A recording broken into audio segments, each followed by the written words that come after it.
Hi, I'm David, founder of Deconvolute Labs, and this is the first look at the platform we're building that lets you control what your AI agents are allowed to do once they read data you don't control. Here we have 4 agents. The platform has seen 24 tools in use, and we have rules defined for 21 of them. Let's look at the single run. On the top, we see the prompt that kicked off the run. On the left, the tool calls in order, and on the right, a visualization of the run. Sources on the left fed data into the run, and things on the right are the calls the platform checked before they ran.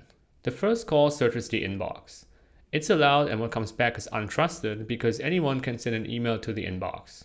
This means from here on the run is tainted. After a few more allowed steps, the agent sends the email the user initially asked for. This is allowed even though the run is tainted because the recipient is inside the company. The 2 rules that would have blocked it and the one that would have asked for approval were all checked and none of them matched.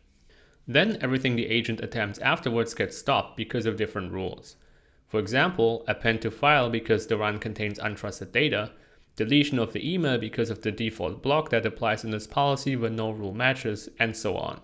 So in this case, the agent completed the user task correctly, and all attempts of the agent to perform the task the attacker asked it to do were refused by the system due to the policy.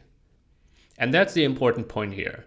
The same call can be allowed in one run and blocked in another, depending on what the agent read before. The rules behind those decisions are managed in the policy section. One policy applies across all 4 agents, organized by namespaces. Each tool carries its rules in order, and the first one that matches decides. The platform also tracks which tools are actually covered, built from what the agents have already called. 3 tools here actually have no rule at all, which is why, for example, that delete fell through to the default. Finally, a look at the audit section. Here, every decision is recorded. Each record carries a fingerprint of the policy version that produced it, so a decision can always be traced back to the exact policy that governed it. And the records are chained, so if one is altered or removed, verification catches it. The enforcement library underneath is open source, and on the AgentDojo benchmark, every attack that reached a gated sync was blocked. The runner and the full per case results are public. If you're deploying agents with real tool access, get in touch on deconvolutelabs.com.